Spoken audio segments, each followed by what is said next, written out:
Racist bikers target black man unaware he's a Navy SEAL. The neon sign outside Rusty's Tavern flickered like a heartbeat, faint and uneven, casting dim shadows on the gravel parking lot below. Inside, the murmur of laughter and the clink of glasses painted a picture of carefree chaos. But the moment the door creaked open, it was as if the air shifted, conversations faltered, then stopped altogether. All eyes turned toward the figure standing in the doorway, a man unassuming at first glance, dressed in a faded gray t-shirt and worn boots. His posture was relaxed, his gaze steady, but there was something about him that commanded attention. He didn't carry himself like someone looking for trouble, but he also didn't seem like someone who would back down from it. "Who's this guy?" A voice muttered low, but loud enough to carry through the silence. The man, Jacob Carter, let the question hang in the air, his expression unreadable. His dark eyes scanned the room, not searching but taking in every detail. In the far corner, a group of men lounged in leather jackets, their laughter lingering like smoke. One of them, a burly man with a cowboy hat tipped low, leaned back in his chair with a smirk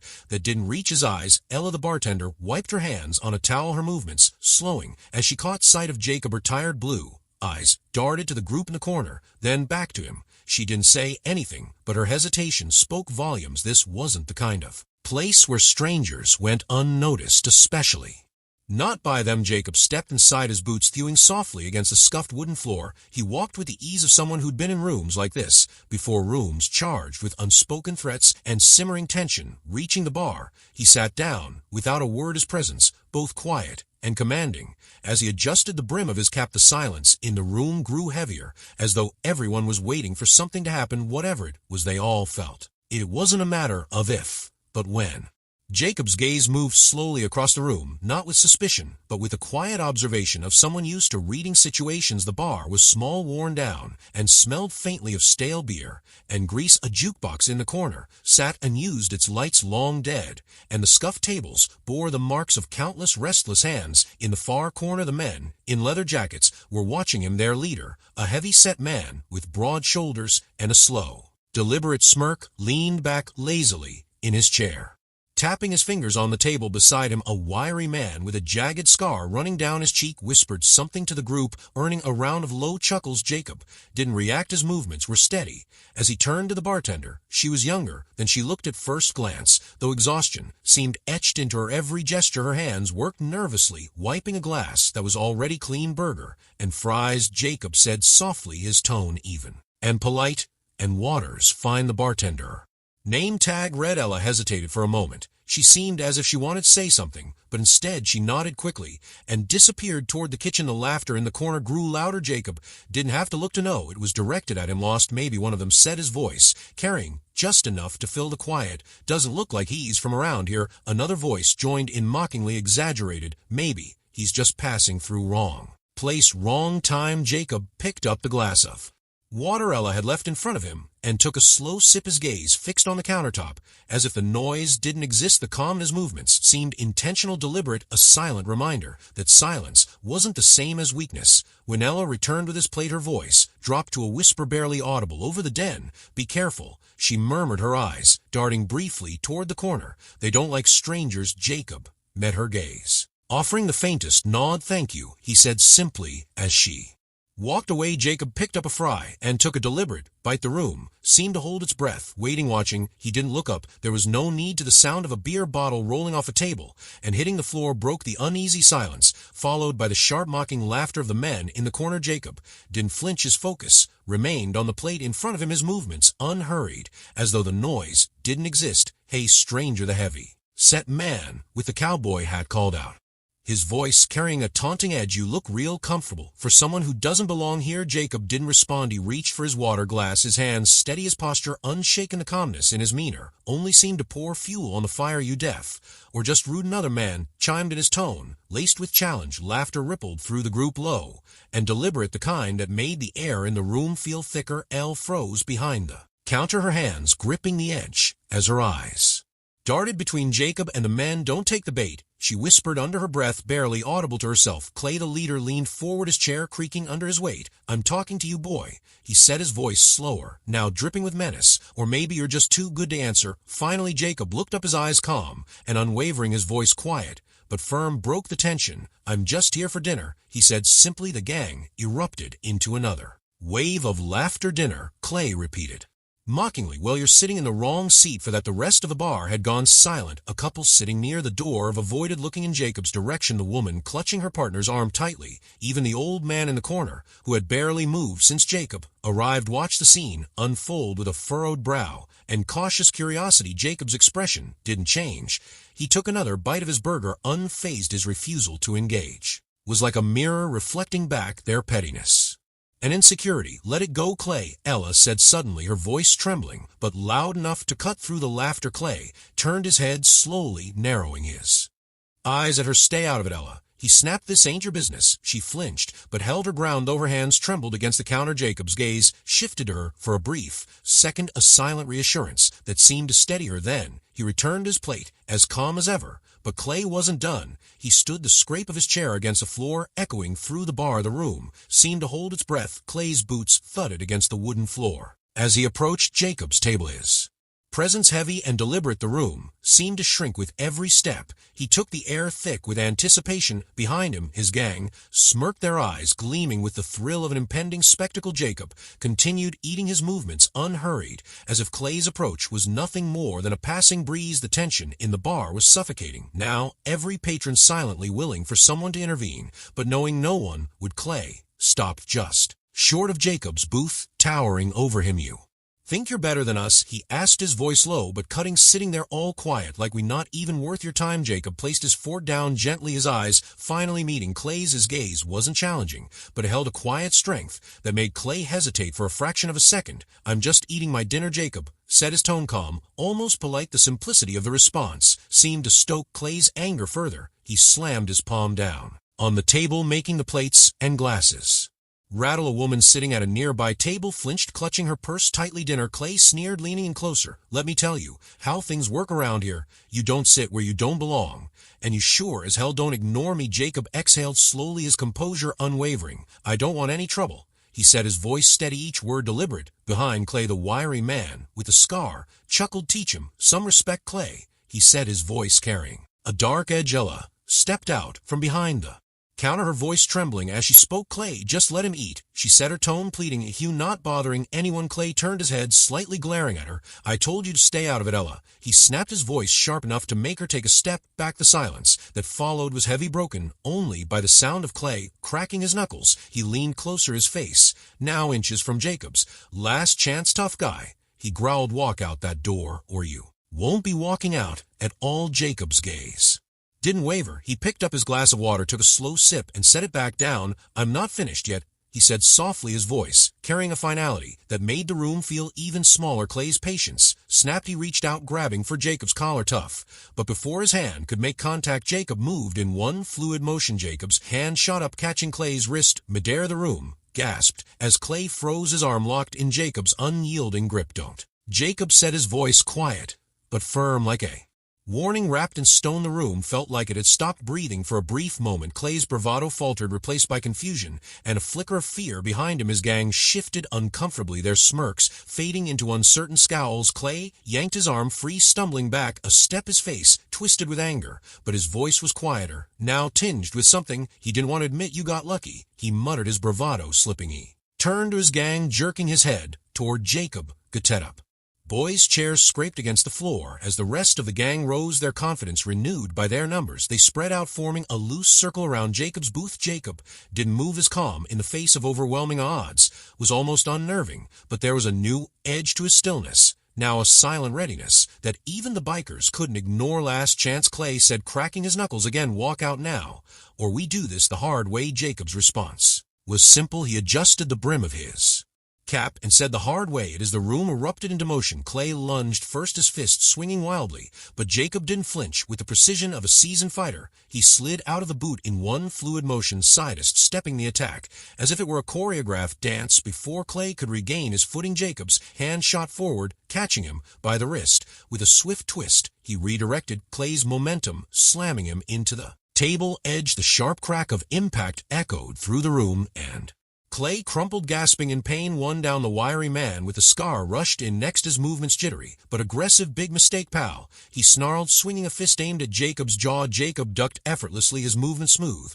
and controlled, as if the chaos around him didn't exist. He countered with a sharp elbow to Scarface, his ribs a blow so precise it sent the man stumbling backward, clutching his side, as he collapsed into a chair 2 down. The largest of the group, a hulking figure with fists the size of hammers, roared as he charged at Jacob, swinging both arms like battering rams. Jacob sidestepped again, grabbing the man's arm mid-swing and pivoting with his momentum. With a calculated sweep of his leg, Jacob took the giant off his feet, sending him crashing to the floor. Jacob knelt briefly, pressing a knee into the man's back, his voice calm but commanding. "Stay down," he said quietly. The man groaned in defeat, unable to move. 3 down. The remaining 2 bikers hesitated now, their confidence visibly shaken. One of them grabbed a chair, swinging it high over his head in a desperate attempt to intimidate. Jacob moved like water, ducking under the swing, and catching the chair mid-motion. With a single shove, he pushed the man backward, sending him sprawling into a booth. For down the youngest of the group, barely more than a kid, stood frozen, his hands trembling,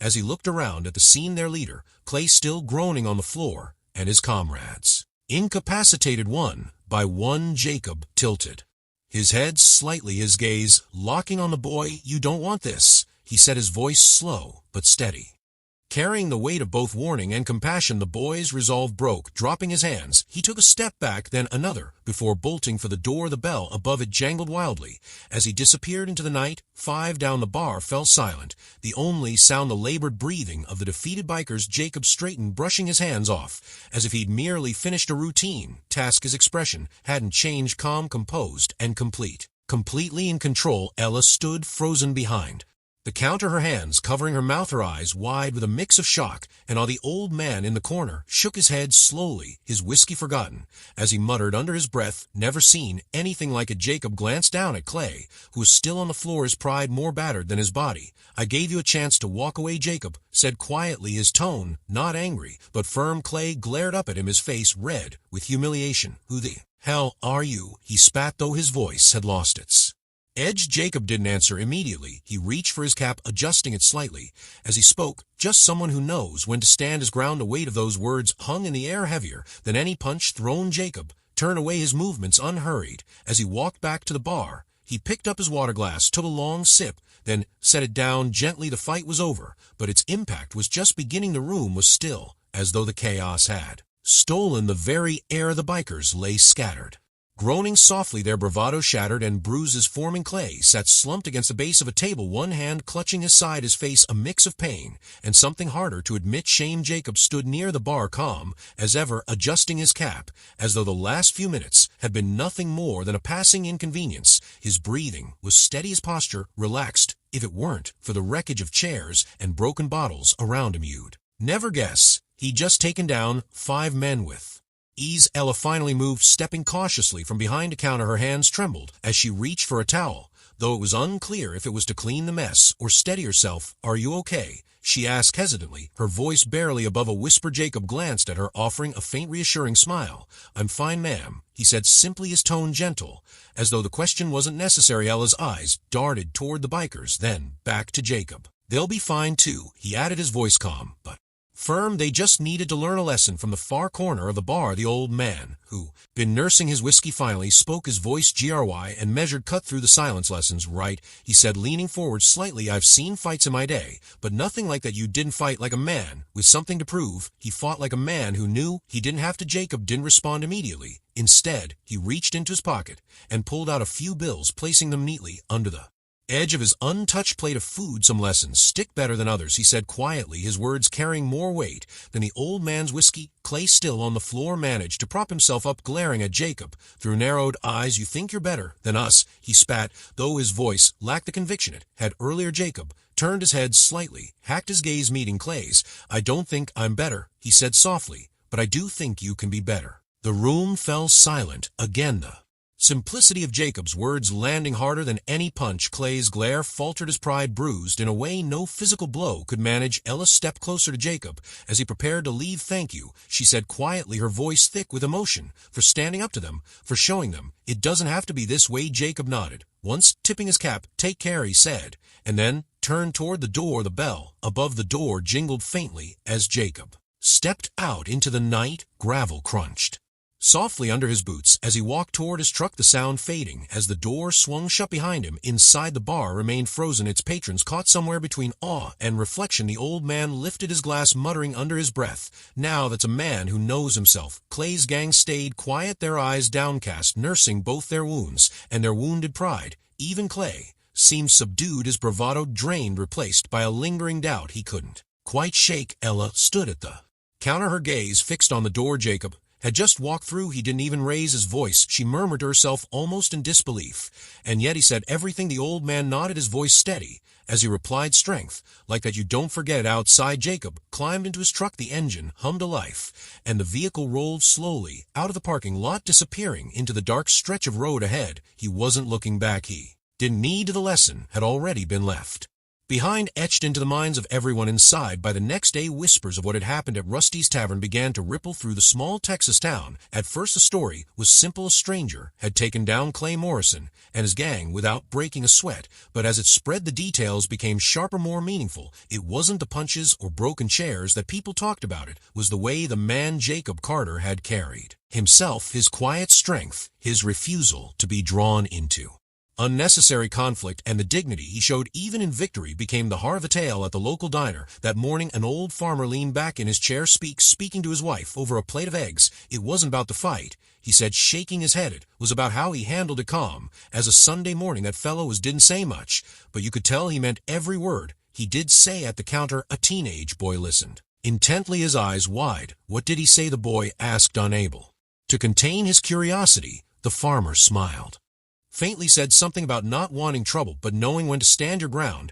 And then he told Clay's boys they could be better. Can you imagine that? Telling them to be better after what they tried to pull. The boy's mother, seated beside him, nodded thoughtfully. "Sometimes," she said softly, "that's the kind of lesson people don't forget." Over at the hardware store, a group of men chatted during their coffee break, each adding their own take on the story. "The thing is," one of them said, "he didn't just win the fight. He walked away like it wasn't even about him, like he didn't care who was watching or what they'd say. That's what got to Clay." I think back at Rusty's, Clay and his gang were nursing their bruises, not just the ones on their bodies, but the deeper, more painful blows to their pride. The wiry man with the scar spoke up first, his voice quiet and reluctant. "He didn't have to go that easy on us," he muttered, staring at the floor. One of the younger men, his arm in a makeshift sling, nodded. "Yeah, but he could have wiped us out, but he didn't." Clay sat in silence, the weight of the words hanging heavy on him. For years he had ruled over Rusty's Tavern with intimidation and arrogance, but now all of that seemed hollow. The stranger's words, "You can be better," echoed in his mind, challenging him in a way no fist ever could. In another corner of town, Ella was recounting the story to a customer at the bar. Her voice was steady, but her eyes betrayed the lingering awe she felt. "He wasn't just strong," she said, setting down a clean glass. "He was kind, and in a place like this you don't see that too often." The customer nodded, his expression thoughtful. "Sounds like the kind of man who leaves an impression." Ella smiled faintly. "Yeah," she said softly, "he does." And so the story grew. It wasn't just about a man who stood his ground. It became a tale of strength, humility, and the power of quiet leadership. It wasn't just about Rusty's Tavern either. It was about a lesson that spread beyond its walls, reminding people of the kind of strength that matters most. Even Clay, in his own stubborn way, felt the change, though he wouldn't admit aloud. He stopped pushing people around. As much the words, "You can be better," stayed with him, nagging at the edges of his thoughts. And while it wasn't an overnight transformation, the seed had been planted somewhere down the road. Jacob Carter drove on, unaware of how far his actions would reach. To him, it wasn't about recognition or changing the world. It was about doing the right thing one step at a time. But for everyone in that small town, the lesson he left behind was unforgettable. Jacob Carter's truck disappeared into the horizon, the faint hum of its engine fading into the stillness of the Texas night. For him, the events at Rusty's Tavern were already behind him. He wasn't thinking about the bruised bikers, the overturned chairs, or the stunned faces of the patrons. His mind was calm, focused on the road ahead. Inside the bar, however, the memory of what had unfolded lingered like smoke after a fire. It wasn't just the physical wreckage, broken glasses, and overturned furniture that remained. It was the quiet strength Jacob had shown, the words he'd spoken, and the restraint he'd exercised that left a deeper impression. Ella stood behind the counter, her hands still trembling slightly. As she cleared away the mess, she glanced at the door, her thoughts racing. He didn't shout, didn't threaten, she murmured to herself. And yet he changed the whole room in the days that followed the story spread far beyond Rusty's. It became more than just a tale of a fight. It became a parable about dignity, control, and the power of choosing kindness over ego. People shared it at dinner tables, in church pews, and at work breaks. He didn't have to fight them. One man told his friends at a coffee shop, but he did it without anger, without hate. That's the kind of strength this world needs more of. Even Clay, sitting alone in the corner of the bar days later, couldn't shake Jacob's parting words, "You can be better." They were played in his mind, challenging him in ways he hadn't expected. For the first time in years, he found himself reflecting on the way he lived his life. The young biker who had fled that night told a friend, "He could have knocked me out like the others, but he let me go. It's like he wanted me to think about why I ran." Jacob didn't know any of this as he drove, nor did he need to. For him, the moment wasn't about recognition or leaving a legacy. It was about doing what was right, standing firm when it mattered, and walking away when the lesson was taught. And now, as you've heard the story, think about what it means for you. What would you have done in Jacob's place? How often do we react out of anger when we could choose strength through calm and compassion? If this story inspired you, share it with someone who needs to hear it. Leave a comment below about what this lesson means to you. And don't forget to like and subscribe to our channel for more stories that remind us of the values that truly matter: kindness, respect, and the courage to stand up for what's right. The world needs more Jacobs. Maybe you can be one too.